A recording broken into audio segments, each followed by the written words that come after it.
Okay, perfect. So we will be talking today about implementing our text and chat lines. And so as part of that conversation, we'll just be going over some best practices. And then, like I said, I invited several of the rape crisis centers in the state who have attempted to start a text or chat line or have been having one for a couple years, to just kind of share their experiences about how that's been going, what they felt like they needed more of, and also just to kind of ask each other like what's working and what's not working. And it also can help NC CASA be informed of what you need from us going forward to make these helplines and these services successful. So the first thing I wanted to ask is, what questions do you have about implementing a text or chat line? That way we can be mindful of addressing those today.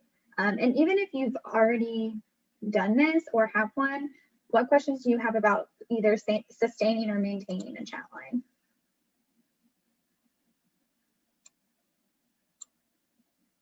And you can put those in the chat.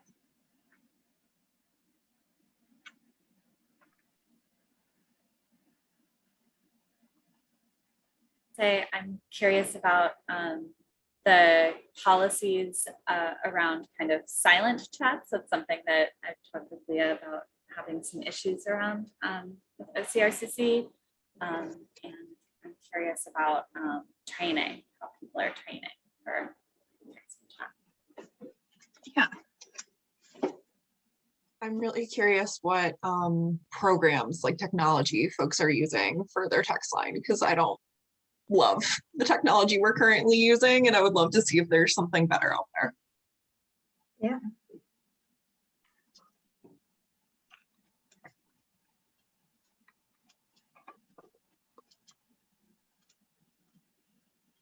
Awesome. Oh, can you talk about what are silent chats? Yeah, I was just typing out. I meant the chats where somebody kind of joins or like initiates a contact and then doesn't respond.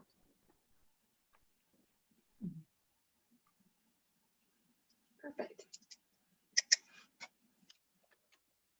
Okay, well, this is helpful. If anything comes up while we're chatting, just drop it in the chat. So we're going to start with the difference between a chat and a text line. There's not a ton, but chat lines tend to be browser-based platforms where a survivor connects to an advocate through a link on the program's website. Typically, a survivor would go onto your webpage and click a chat button, and then a chat box would open where they can connect with an advocate. And online chats can be set up so when the chat ends, the conversation is automatically deleted. Text lines usually involve a cell phone based service or messaging apps such as WhatsApp or Facebook Messenger. You can have a single cellular device that is used for the purpose of your text line, or you can set it up so the messages go to a texting platform, and that's preferred in terms of privacy and sustainability with like staff and things like that. And then it's ideal for messages to go to a computer over a cell phone because this helps with staffing and turning over the text line rather than having to like trade a cell phone and things like that. And this will work even if the client is using standard text messaging with a cell phone. They can still chat the line and the message goes to a computer. It'll work just fine. Before getting started, you may just want to consider using this worksheet around assessing readiness for digital services that the National Network to End Domestic Violence put together. I think it's really helpful and asks a lot of those questions around how are you going to sustain this chat or text line, and what do you need to make it successful, and are the survivors in your area asking for it? Some of our communities are a little more rural and maybe they don't need a text and chat line, or that's not sustainable compared to some of our more urban areas. So just some things to consider before you start. So we'll briefly go through some best practices. Most of the best practices here under chat line are gonna be the same for texting or having a text line, and we'll get to those at the end. But I do feel that chat lines tend to be, people are more interested in those than the text lines. I think they're just maybe a little bit easier to maintain. So first we'll start with minimizing interception. Always check in with the survivor and ask if they feel safe and if they have any concerns about their device being monitored. And you can do this at the beginning of the call and throughout. Just checking in, asking them if they have any safety concerns, just like you would for a hotline call on the phone, and checking in throughout if you notice that there's like a shift in tone, or maybe their messages start getting really short, just check in and say, is everything still okay? Is it still safe to talk? Do I need to call you back? Or, do we need to change the method of communication we're using? And then telling survivors up front what will happen at the end of the chat. Will the conversation automatically be deleted? Do they have to do anything? Or what happens to the conversation, just to help ensure their privacy concerns? And be familiar with what the chat looks like on their end so you can help minimize and think through potential safety risks. It's helpful to know what they're seeing. So if they're like, oh, this is happening, what do I do? You can kind of talk them through it. Preventing impersonation. I think the biggest concern we all have is in a chat or text, how do you know if it's really a survivor? Or how do you know if the harm doer isn't standing right beside them? And you can never really know that, even with a hotline call, but there are some things that you can do, like coming up with a code word at the beginning of the conversation and check in about it throughout to ensure it's the same person. So again, if you feel like halfway through the conversation, the person is texting or chatting differently, just kind of check in with your code word. Maybe it's dinner. You can be like, oh, what's for dinner? And if they're like, what are you talking about? That may be an indication that it's not the survivor. Whereas if you agreed at the beginning of the conversation that dinner was the code word, they could indicate to you like that they are still the same person.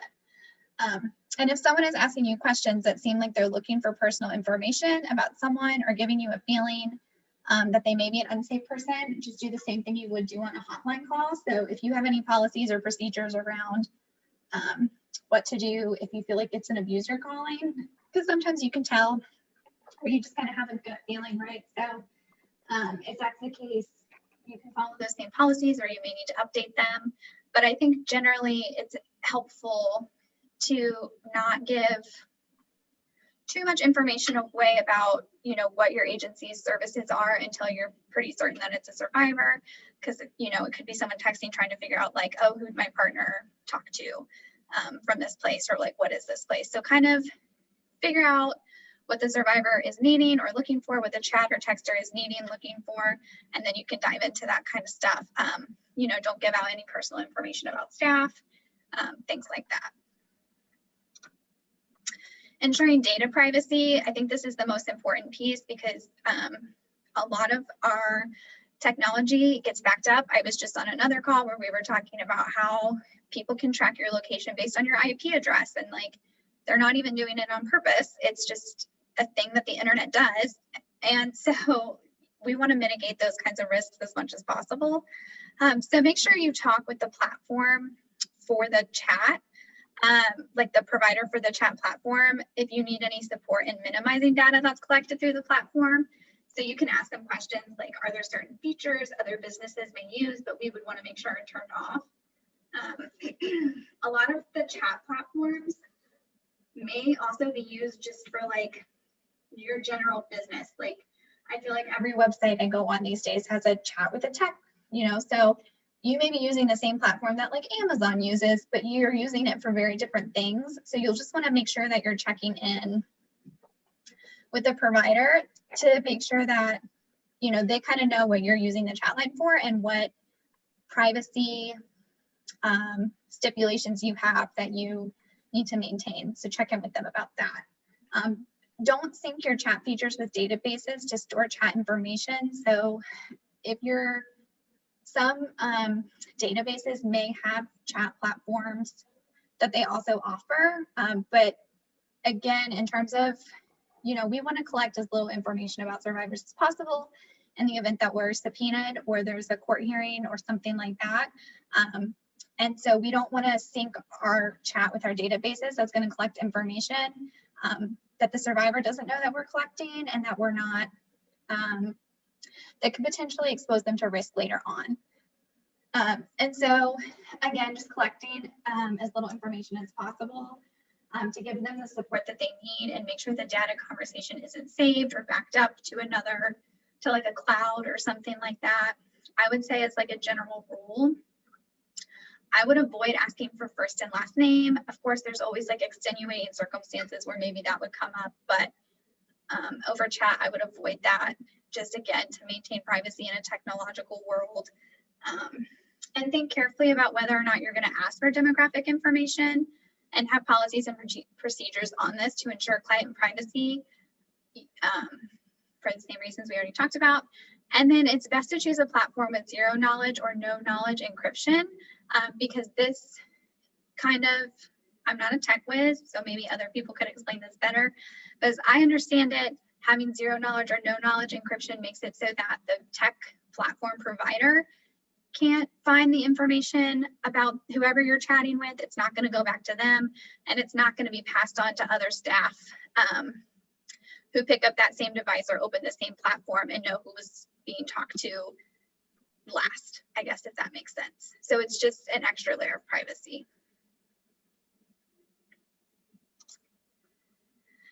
Okay, and then informing clients of their rights. So things related to survivors' rights may be sent as automated or canned messages at the beginning of the chat. You can include information such as your mandatory reporting laws, client's right to privacy, client choice around what, when, and how to share information. And that can just be helpful to put up there up front so they kind of know going into it, like, these are the potential risks of using a chat or text line, or, you know, again, what your mandatory reporting laws are is always better to kind of share those up front. And then ensuring appropriate staffing. This has also been a conversation that's come up a lot because chat conversations often are longer and they take place over hours sometimes, depending on how quickly someone is responding back to you. And to Carrie's point, you might be talking to someone and then they go silent for like 5 hours, and then all of a sudden they're kind of back in the conversation. And so you want to make sure that you have appropriate staffing because that person may not be able to multitask as well as like a hotline conversation where the call, it may last for a long time, but you're doing it consistently for a period of time versus chatting. You might be having to go back and forth between multiple conversations, and the conversations may just be spread out. So that's important to consider, whether that's needing additional staff, needing someone specifically to do the chat conversation, and that's kind of the only thing that they can do. And you may want to consider that chat conversations may look differently than your hotline conversations. So is there additional training or a different kind of training that staff needs? I've read that people tend to be a little bit more descriptive or to share more over a chat than they do over a traditional hotline, and may share more graphic information about the assault. And so do you have training for staff to kind of be prepared for that, and also debriefing for staff afterwards, if that's the case? And yeah, so we should also create policies about what to do if someone stops chatting mid-conversation. I don't have any sample policies, so if anyone else does, we'll talk about that later, and we'd love to hear. Or that's something, you know, I can consider putting together if a lot of people feel like they need that. And then providing quality chat services, ensuring that staff is aware of spyware and other non-consensual tracking methods to discuss with the survivor. People may not know that their phone is being tracked or that someone is listening to their conversation. And so it's important for the advocate to kind of be aware of those different platforms to help the survivor check for that. Chatline hours should be clearly posted on your website, and there should be some information about alternatives if the chat line is down for some reason. Avoid using slang terms, emojis, or acronyms because these don't mean the same to everybody or in every language. And so I would just try to avoid that. And it's always okay to ask clarifying questions, just like you would over a traditional hotline call, but sometimes reading tone or, you know, trying to figure out what somebody is saying over a text can be more difficult. And so, you know, just being okay with checking in and asking them to clarify. If you don't understand, it's totally okay to do that. And it may be tempting to use a platform like Google Translate for chat calls, but do not use Google Translate. It's not a reliable translation service. It often cannot capture the nuances of domestic violence, sexual assault types of issues, and it's not always very accurate. So it can be tempting in those situations, but You can still use the language line. Of course, NC CASA has a language line that all of our members have access to, and you can choose platforms that allow for a third-party interpreter. And so you can have someone that's there translating live as well through these platforms with that type of setting, so that you can avoid using those kinds of Google Translate type platforms. And ask the platform staff that you're using in advance if it supports characters from other languages. For obvious reasons, we want to make sure that we're serving all survivors in all languages. And so if someone is contacting us and they don't speak English and they don't use traditional characters that we have in our text, just make sure that the platform can support that. Okay, so that was all of chat line pieces. And like I said, most of that can apply to your text line as well. But a few things that are different or that you might want to think about are some devices have options where messages are saved to the cloud. Like I think a lot of iPhones, things tend to get backed up to the cloud, even text messages, and they're saved really without us even realizing it. So just make sure you talk with the survivor in advance if this is a concern for them, and safety plan around this issue. So again, it's helpful for advocates to know how to turn off certain settings so they can walk the survivor through that if they need to. Of course, advocates shouldn't use personal cell phones to text with survivors. If you're using a text-based service, it is ideal for those messages to go to a computer or use an agency-provided phone. Discourage survivors from sending evidence, such as photos, screenshots of messages, recorded messages, through a text or a chat line. This opens us up to some potential legal issues if that client goes to court, and we could be potentially subpoenaed for evidence and things like that. So kind of fall back on your legal policies that you already have in place around evidence that survivors may share and things like that. You may need to update them to include your technology. And if you have any questions about this, you can always reach out to NC CASA's staff attorney, Sky David, and she can talk to you more about that. She can help you with squashing a subpoena and things like that. And then finally, it's not best practice to save a client's first and last name in the phone. If you do save a name, delete once the conversation has ended. So if possible, just either use a first name or even initials. But if you're holding multiple conversations and people may have the same name and you need to keep it straight, and you need to save that, that's okay, but delete once the conversation has ended.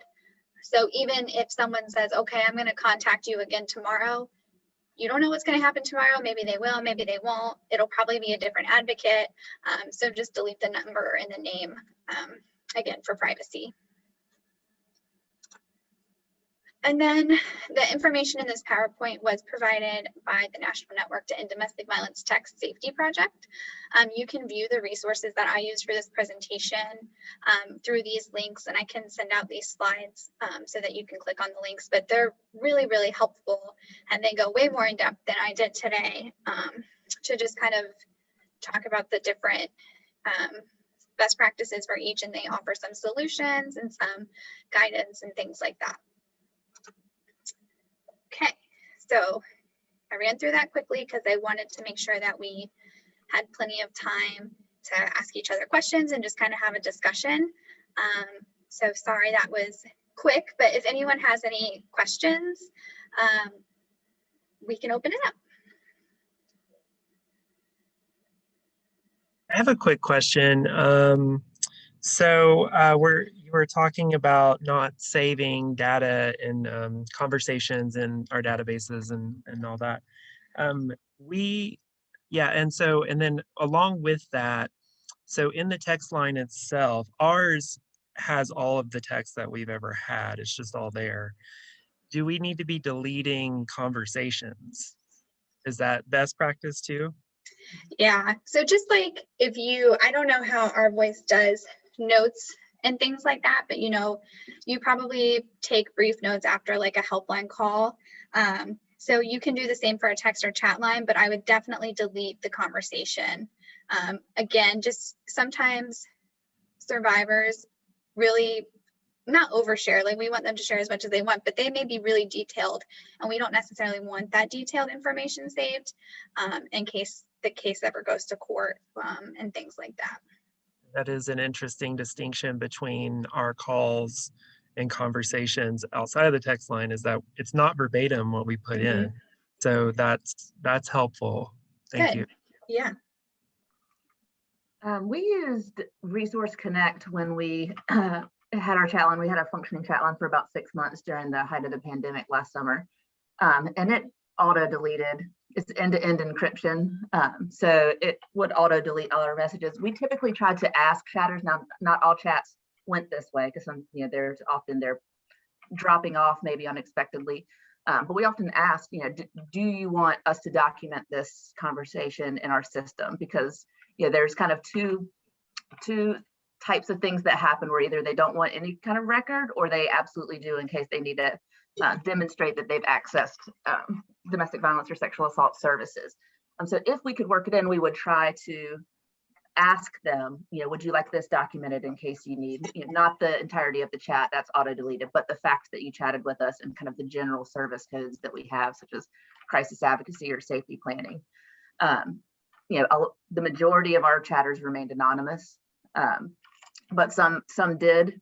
And that was also helpful because what you often find is that a chatter ultimately kind of turns into a crisis line call. And what I would encourage people who are thinking about starting a chat line is kind of decide what your boundaries around that service are, because it can become complicated.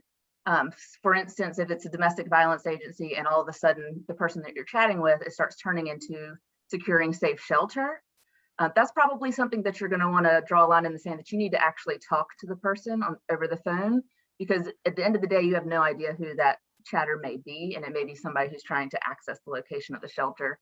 So there might be certain things that you have in your kind of service delivery menu where it might be appropriate to say, we've reached the kind of capacity of what we're able to provide via the chat line. So could you, if you'd like to move forward with finding shelter or having us walk you through a domestic violence protective order paperwork, could you call our crisis lines? But then that becomes a little problematic because, if you have multiple counselors that are answering, they're not going to have any knowledge that chatter called unless it's in your system. So it's kind of thinking through how you kind of want this information flow to happen across your staff. Yeah, Sorry, I think those are great points. No, we that- were that just was running great. into that this morning. Yeah. I was the one checking the text line and also messaging the people on phones that, hey, this person's going to call. So that is helpful that other people were thinking through this. The one question I have is kind of boring, but relates to funding, because how are folks collecting this information in a way that you can still show funders that you're providing the service? We document, even if they don't want any information, identifying information documented about their chat, we document in our system that there was a chat provided. So like, for instance, before this call, I wanted to pull up how many, because we had our chat line for six. I'm kind of a case in like lessons learned, I guess, because we ran our chat line for around 6 months and then realized very quickly that we didn't have the capacity staff-wise to continue, because we thought that we could kind of integrate this across the crisis line counselors, and that did not work because our crisis line capacity or our crisis line volume was increasing, and it's very challenging to do both crisis lines and chats at the same time. I think we had about 300 chatters in that 6 months. So, we were, and a lot of that was, it started off slow because it's not a resource aware that people are aware of, but then those last months really started to, and we also had some positions that maybe weren't functioning the same in the pandemic. So maybe they weren't going to the outreach site because it was closed. So they had the capacity to answer chat for us, but then we also kind of exploded over the crisis line too and had to divert most of our resources over there. Anyway, so we're a lesson learned that you need to plan staff capacity wise, because we were not able to continue to support it. But we are able to kind of show that need, because now we can show, like we had in those last few months, hundreds of chatters that were reaching out to us. And we're kind of just revisiting how we want to maybe provide that in a more sustainable way, particularly if you're thinking about providing it 24 hours. That's quite a few full-time positions. So we did it maybe 9 to 5, and then we had an overnight counselor who tried to do both answering crisis lines and chat, but we were running into some things. I mean, I think it's also just thinking through, looking at your particular area and what your volume and capacity is staff-wise. Depending upon what your crisis line volume is, it may be that you could try it, but I would definitely suggest having separate staff for those functions. It's also a good intern function. So we had a couple of interns that helped, that's what they did, helped us out, and they had a counselor and a director that were there to kind of walk them through, if issues got particularly complicated. Also, tip, always, if it does get into that specific services to your area conversation, ask them where they're chatting from, because you'll kind of go into this whole thing about how you get a protective order in Wake County, and then you find out they're in Arizona, and it's like, okay, that wasn't helpful to you, and I apologize. I'm so glad to hear that other people are having that, because we get from all over the country all the time. We're like, how did you even find us? Okay, so it's not just us. That's good. And totally. what you're going to do when you realize that it's a minor talking to you and they're disclosing things. That was one thing that we had real challenges with.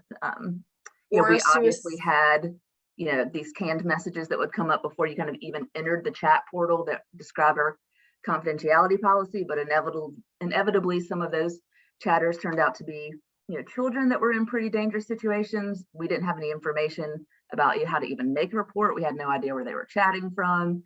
Then the caller dropped off, and that can be really stressful for your staff, because you feel like you just kind of had access to a child that was in danger and have no way of, and you're not going to, if you use an encrypted chat service, which I recommend using an encrypted, they are assigned a code, and you are not able to kind of mine any information about their location should somebody tell you something and then hop off. That's a child. I mean, we're also finding that we occasionally are getting suicidal texters, and it is not an ideal way to do a suicide assessment or provide that kind of crisis support. So I don't know if anyone else is experiencing that, but we're trying to navigate that right now. Oh yeah.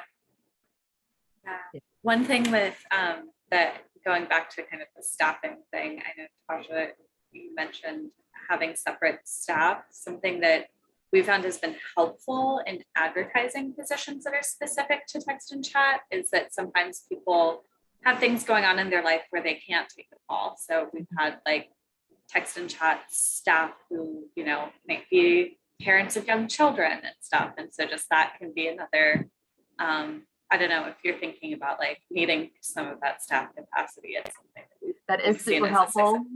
One of our main answers of the chat line, she had just come off maternity leave, and when we were asking staff if anybody wanted to transition to the chat lines, she was like, "That will be perfect for me. I'm home with a brand new baby. It's really hard to be on crisis line calls with a brand new baby, but maybe not as difficult to chat." So yes, that is super helpful to think about what you might have staff that this would be very fit very well, as long as you have the funding for the position. So.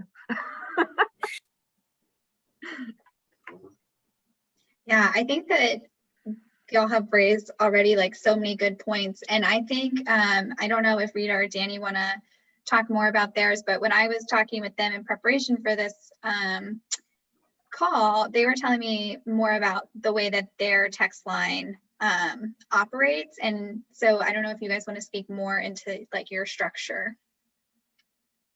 Sure. This is great. We're getting some good stuff out of this. We don't have a chat line. We have through the website or anything. We have a text line, and our text line is from the beginning. We started it in like the summer of 2017, and we began it as a resource information line. The goal just to, the idea to provide a little bit of information and then hopefully kind of direct people towards our crisis line. And I was trying to look for some information about that time. I was around when we started it, and I just wanted to try to see if I was remembering it correctly. But the idea was to give access to people who were a little ambivalent about just calling us for whatever reason. And so it was kind of, the idea was for teens or sex workers, or human trafficking kind of became one of the major ways that we used it for survivors of human trafficking, and then limited like English proficiency folks and stuff, and trying to figure that out, a way to give them access. So The way we do it is it's basically an office hours text line. And so we have different staff that are on a schedule for answering phones during the day. So it's also whoever's on phones checks the text line and keeps up with it. So continuity is kind of an issue for us where somebody might have had a conversation 2 days ago and then it picks back up later with a new person, or it's kind of difficult for that to feel smooth. We try not to use it as a crisis line, or I mean like an ongoing sort of crisis intervention kind of conversation. We try to direct them to the crisis line to give us a call, so that we can kind of, you can have a much better conversation that way. It does kind of go that direction from time to time where clients do want to give a lot of information, and it just goes on and on. So we're always trying to direct them to a phone conversation if possible, but we all the time have those very intense, that very intense sharing of something, big, and then it drops, you never hear a thing. So that happens so much. And then on our end, we're like, what's going on, and it's tricky. And I'm interested in those, whatever policies, Leah, you were saying that, you would look into like what some best practices might be for handling those silent chats. I'm very interested in that. And yeah, so yeah, that's kind of our history with it. We've had it for a few years. It's every single text that we've had is still sitting there. And so I'm really glad to be having this conversation right now because Same. and we haven't really been documenting it in our database though. Until recently, we were looking at how to do that. So I'm interested in a conversation about how to document the instance without the content in the best way that protects confidentiality. Sorry, Rita, you go ahead. No, yeah, Danny and I were private messaging back and forth like, oh, we need to do this differently. So I appreciate this conversation. Because I think it probably needs to be more like a tally count instead of like actually putting the information in the database. There's always, I know everyone on this call can relate to that push-pull of funders want information and we want to protect survivors. So giving us more food for thought. I will say that we are using a technology that feels like it's not working well for us. We've been using it for several years, so obviously we've kind of kept chugging along, but I would say that the primary reason it's not working for us is it does not really pop up with anything. And so when folks are on crisis line, much like you were talking about, Tasha, is that they might not always know that there was a text that pops up. And so they can certainly hear the phone and they can drop what they're doing to answer the phone. But if they're walking into a meeting and they check it before they go into their meeting and then they're checking it after, if somebody is using it as a crisis text line, even though that's not what it's advertised as, that's a problem because we're dropping the ball with a survivor who needs us. And so we're in communication now to figure out kind of what different technology we can use. We use an internet phone system right now, and so I'm trying to figure out if we can utilize that for the text messaging so that they could actually text the main line, which feels like that would be pretty trauma informed to not have to figure out multiple different phone numbers. And that hopefully that would pop up. Trying to think if there was any. So I'm really curious if anyone wants to share what they're using. It sounds like most people are using chat, which I would be curious if you paid somebody to build that into your website or how that works. I think that we also have acknowledged that we're just gonna have to sit in a little bit of a place of discomfort because there is a need for 24/7 crisis texting and we do not have the capacity. And that's just an uncomfortable place to be. But I think that we acknowledge that we would be doing more harm by saying like, let's try to do it if we do not have the capacity. So so right now we're gonna stick with the information referral line, and if we can just make that better, then maybe we can keep building to meet that need later. I just wanted to mention, I know Leah, there's been some requests to have a policy around what we did, I was just looking at our little handbook that we created for staff. We had it built in that if after 5 minutes, if someone you're communicating with over the web chat has not sent or received a message, they'll be giving an indicator that their session is about to be disconnected. And then after another minute, they will be disconnected and sent to a quick escape location that we had set up. So like once the chat's disconnected, it just changes to Google for them. So it's not going to be left up on there, and then the message is automatically deleted. Resource Connect, that's our data collection system is EmpowerDB, and Resource Connect is the chatting platform that they provide. It was free last year, but I think it's gone to being paid now. That was one of the ones, that NNEDV and the Technology Institute recommend to use. I think they recommend like 3 or 4. We found Resource Connect to be the easiest. They allowed you to kind of set up some of those features of quick escape buttons, and it's end-to-end encrypted. The canned messages were really helpful, thinking through like, you don't want your staff member who's on to have to kind of type out every time, like the protective order process and like things like that. So having some, quick, frequently asked questions we found to be really helpful. And that includes, because you're going to get all kinds of stuff, like where do I drop off donations? And, so, it's not necessarily going to be activated by people who are who are in crisis. But we were really happy. We thought Resource Connect was really great. But you had the ability to like automatically turn it on and off. Like, so if you weren't able to do 24 hours, it would send an away message if people did try to reach out through the chat and give them other alternatives of reaching you, such as the crisis line. And then it would like kind of automatically turn on and be ready to accept incoming chats at whatever hours you indicated. And we thought that was cool. Yeah, that's great. Would you be willing, I don't know how big it is or if it includes like all your helpline info, but would you be willing to share like any of the policies or like the booklet you created for the chat line? Yeah, it has a lot of trainings listed. Like it was kind of what we gave staff to like onboard them. It's very Resource Connect specific. I can send it to you and you can see if it's helpful. Okay, thank you.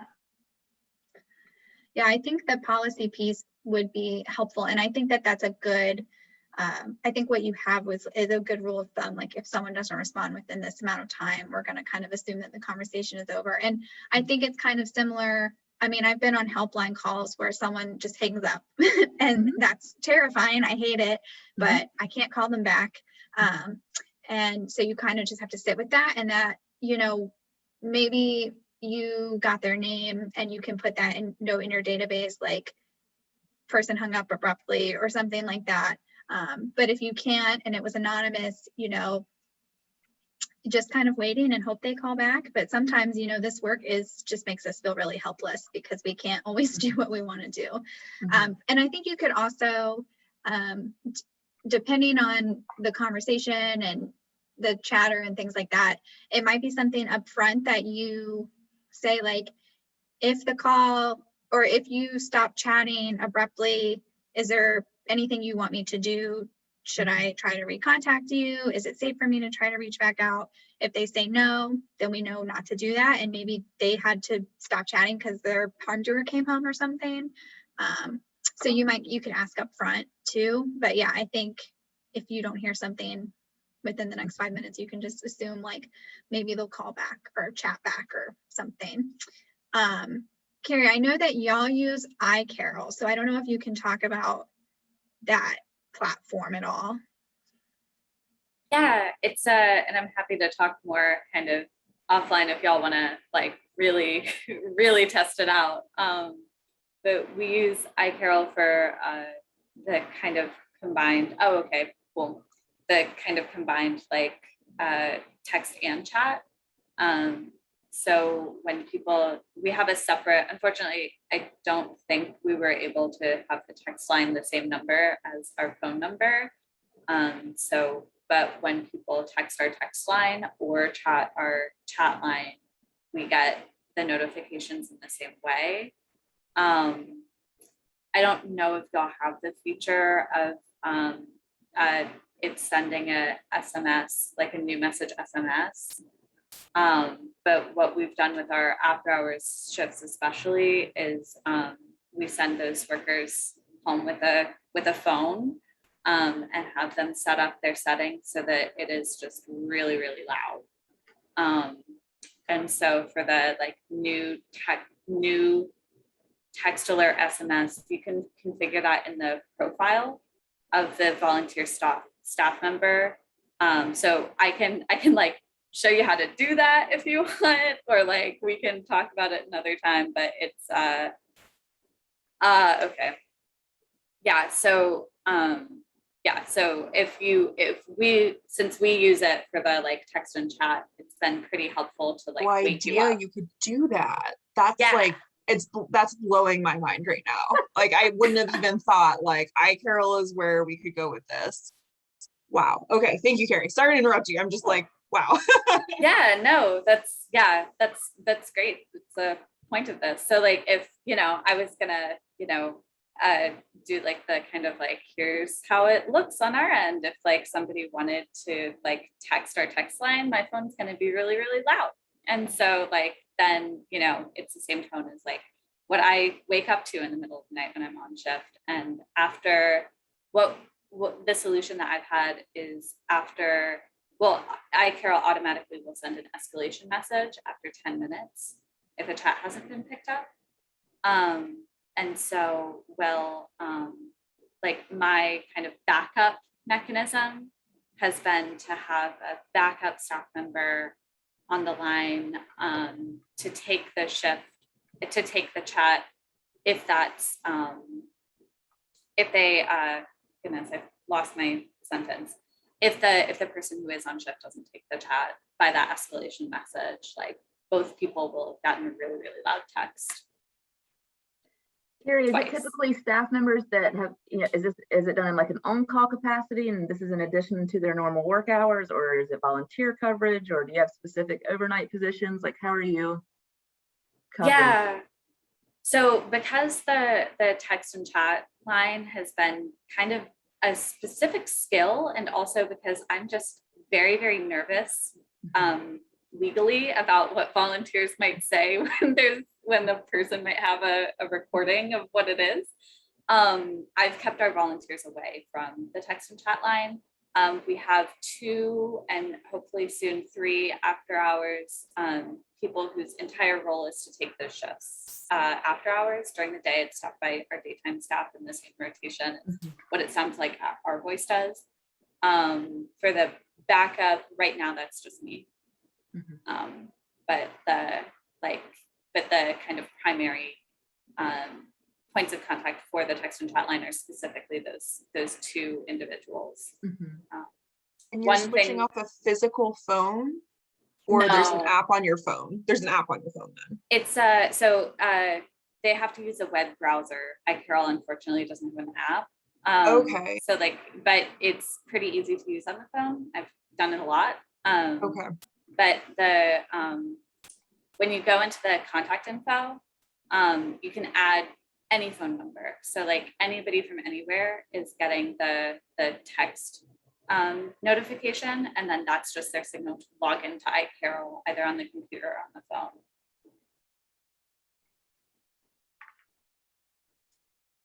And so during the day, folks have iCarol just pulled up on their browser the whole day. And then when it dings, they're able to respond to messages. Pretty much. And we also have the text alerts configured during the day most of the time, just in case somebody's in a meeting or something. Oh, that makes sense. Okay, that it's texting their personal phone. And so the text messages and the web chat are both coming into iCarol, but like different streams, basically. Is that right? They look like the same screen on our end, on the back Okay. end, in the messaging portal, but they, if somebody texts, that obviously is looking different to the client than if they're on our website. Fascinating. And you probably don't know. Database stuff is always like, my brain starts to hurt after a while. Do you know if you're like paying specifically for that service, or if it was part of your database service? I don't know, because I don't That's do the fine. money things. Yep. Totally I'm understand. sorry. Yeah, that's I my can get an question too, Miss answer. Rita. I mean, we're paying for prevention pays, so it would just be a matter of like, if there was a cost to it, like, how does it compare? But that's getting into the weeds. Okay. I can for sure get an answer to you though. Dang. And I was looking at the iCarol website the other day, and I think that they have pricing and plan options on their website. So you may be able to look on there and see what plan you have and what it comes with. And if it doesn't come with what you want, you can look at the plan that it does come with, I guess, and look at it there. Okay, yeah, contact the support team. One thing while we're talking about staffing is, I don't know if anybody has any kind of advice around this. So our after-hours staff are both bilingual English and Spanish. And one thing that we've seen is kind of a gap is not necessarily knowing how to do that kind of in the moment interpretation of like a text message. I know, Leah, you had mentioned maybe this is something the language line could do, but we weren't sure if they would be able to help us spell in real time. And I was wondering if anyone has any advice or ideas about how you navigated that, if there's a need for texting in languages other than English that the staff might not be able to type in.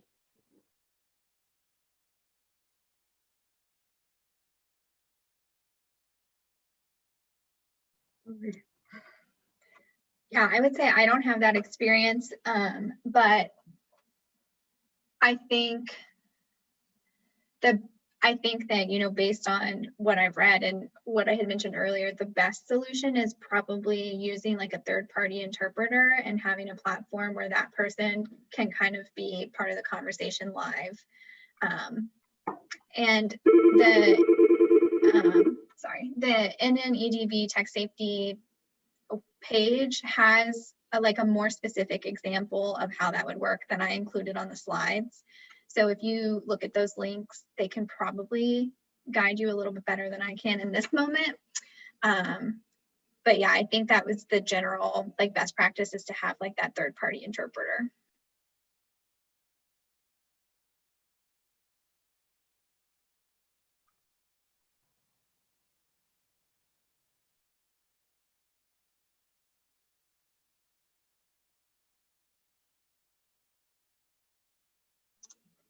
Were there any other questions or things that you wanted to bounce ideas off each other? Does anyone have a policy for suicidal texters or chatters?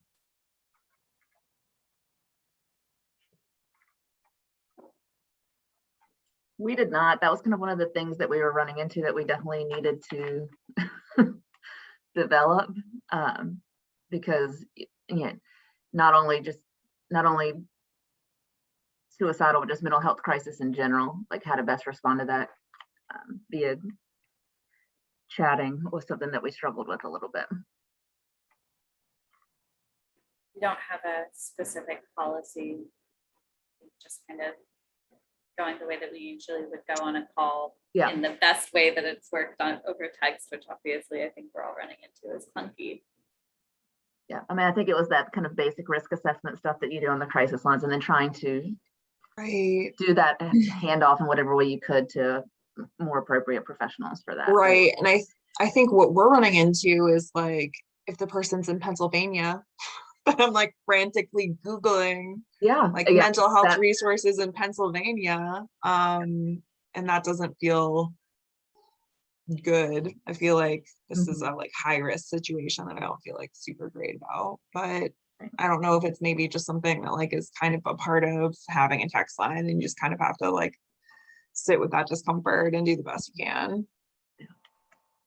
The only other thing that we've included in the text line for kind of mental health crises is asking the person if it's safe to give them a call. So then our text staff hands off to our hotline staff at that point to try to do some of the more like in the moment stuff that, you know, it's just more possible. Yeah, I think that's a great suggestion. That's what I was going to say, is asking, is it safe for me to call you? Or, you know, you can say something like, oh, that sounds really scary. Can I give you a call or have someone call you, and then have someone talk in person, and then that person can connect them to either the National Suicide Hotline if they are in another state. You know, if you have access to be able to Google and find that resource, I think that's great, but you can always use the National Suicide Hotline number, and that will connect them to their local provider and get them the support they need. So you can always fall back to that too.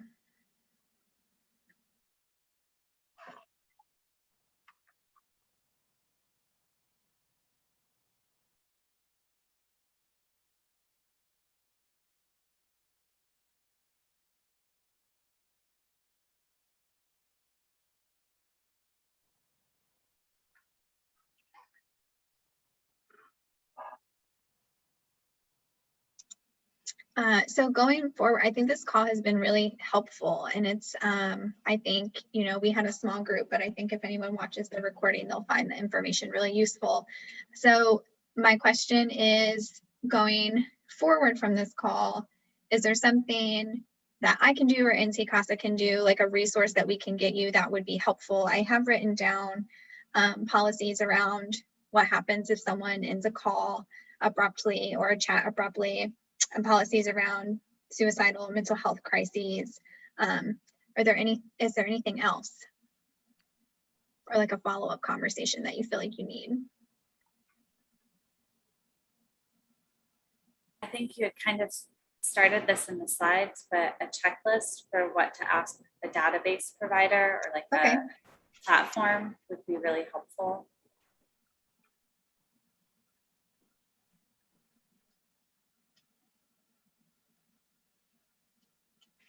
Yeah.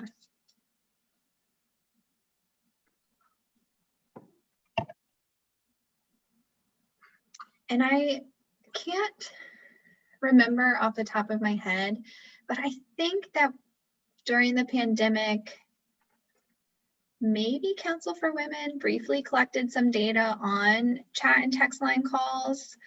So going back to your question, Rita, about funders and things like that, I think what Tasha said is, you know, the best thing that you can do is record it like you would a typical hotline call. I don't know if there's an option in EmpowerDB or whatever database you're using to choose, like if it was a chat or a text. Is there something like that? You can have it created. You know, we had a new category created, like, because it has a drop down list of locations, and you can have your office or crisis lines or outreach sites. We added chat line to that. So okay, yeah. So I think that's a great idea, and I think it's a good way to capture that data. And then when you're talking with your funders, that might be the data that you want to capture to advocate for more funding for a specific position for that. And I know that, you know, NC CASA has the SASP grant that we offer, and I think it's actually OCRCC, but it might be someone else too. I think someone's project that we helped fund through SASP was expanding their hotline to crisis and text. So that's something that you can think about for the next grant cycle, is potentially applying for a grant to expand those services. And that can go towards hiring staff. Right, I agree, Tasha. I think we're always underselling how much we're doing. And so I don't want to like not have this captured. And so just to clarify, you guys are putting it in your database, but you're not putting anything verbatim, and you're putting like very limited demographic information. Is that right? yeah. So for example, at the end of a chat, the counselor would indicate that they, in our system, that they did a chat call and the amount of time that they were on the chat.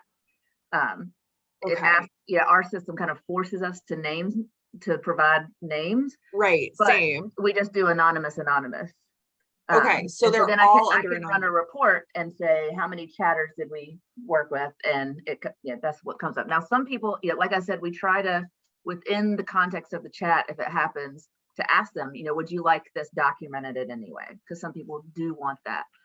So if they do, then we collect whatever identifying information that they would like for us to kind of put in our database so that it can be accessed as part of their record if they should request it. Okay, that makes sense. Because I think Is we it, had been trying to figure out how to make sure it was like similar to a crisis call, right? Where somebody could pick it up the next day and know what had already been talked about, and not having a survivor have to rehash what they'd already talked about. We were putting phone numbers in, but I'm thinking maybe that's too much information. So that's helpful to think through, that you might are, just have like one profile for Mhm. text line. so, Is that what you're thinking? Tasha, like, is it one profile for all of the text users, or is it anonymous one through 97? Yeah, for Empower, for us, it assigns every individual that we put into our system with its own unique number code. Mhm. We call it their Empower code. And yeah, that's when, if we're ever having to text about clients or whatever, we're using their Empower code because it's not identifiable. Because we don't get, with the Resource Connect, we didn't get things like their phone number automatically and stuff. When someone enters the chat, they're assigned like an encrypted code, and we don't have access to any of their computer information or phone information, however they were contacting us. So yes, like I'm pulling a report of how many chatters we have, and we have, you know, at least 190 of those were anonymous. So 190 different anonymous entries, but they each have their own unique Empower code. So they come up as a different like record in the system. Does that make sense? Yeah. So it's like we're giving them the name anonymous, but since we're saving them as a new chatter, they're given their own identifying code. Now, I mean, there's probably going to be a little bit of overlap there because we don't necessarily know. Sometimes it might be somebody never gives us their information and chats with us 4 times, but I mean, it's still counting as a chat session. So that's why we talk about, like, we held 350 separate chat sessions for a total of X amount of hours. Something that way we can kind of demonstrate not only how many in the community were served, but also kind of the time things that it required for staff. No, we're right at 2. Mhm. But I am curious if folks have time to kind of talk through the how to think through whether a caller who discloses so we have an option with our text and chat line where somebody can either give themselves a name or give themselves like give their phone number, and we kind of have that automatically if they text us. So in the similar way to kind of a phone call, I'm curious if like it's a best practice to kind of integrate that information with somebody's profile, or if it's a best practice to kind of keep those separate, or if anyone else is kind of coming into a similar confusion. I think generally, and so I want other people to share as well. I think generally, I think it's all about transparency. So I think generally what I would say to somebody on a hotline call, I would probably do the same with the chat. And this could maybe be part of your canned message. And it may be that your canned message is really long, or there are several of them, which I get can be frustrating because you kind of want to get to the conversation, but that's just kind of the nature of a chat, right? Is it's going to take more time because you're not on the phone. So usually like I would pick up a hotline and I would say, went through the conversation, I would talk about, if I did collect information for them, I would say this information is, in a database that's private. The only people who will be able to access this information is staff. We wouldn't be able to share this information with anybody without your consent. So kind of going over your confidentiality policy, like Tasha said, that's part of their canned message. I think that's really smart, because what you're doing is saying like this conversation is going to be recorded somewhere, whether it's anonymous or they give you their name. You're going to put it in your database. I think they can know that. And you can be upfront with what you're doing with the information, which is just keeping it in your database for a record. And that they can choose to give you their name, or they don't have to. They can be anonymous. Either way, you're not denying them the service. But if they do give their name, it's okay, I think, to merge, and have like a record or a page of that one person and all the contacts they have, because that can be helpful. But what I think is best practice generally is like, you don't necessarily want to be chatting someone and they tell you and you be like, oh yeah, I looked you up in our system and I know everything you've already talked about, right? You want to give them the opportunity to start where they want to start from and not necessarily have them. And as a advocate, I think you don't necessarily want to go in with all the knowledge because you want to start from where they're starting from. If is this making any sense? I feel like I'm kind of rambling, but so I think it's okay to merge the records and to have them, but I also think it's important to be transparent with a survivor about what you're doing with their information once you have it, and you can include that in your confidentiality policy and how you don't like, you cannot share the information without their consent, basically. And I think, you know, going back to something that Rita was talking about, I think one of my pet peeves that I see a lot of advocates do is they feel like they have to get the whole backstory before they can provide the support. And I don't think that's true. I think, you know, the goal of a call is to ask, what do you need right now? And so you don't necessarily have to know everything they talked about yesterday with another advocate to provide them what they need with right now. So I wouldn't worry so much about what information you're putting in the database as much as like recording that there was a contact, like you said, for your funders. But in terms of like having like a whole like backstory on the client that you're referencing every time, I don't think that that's important. So I don't know if that helps.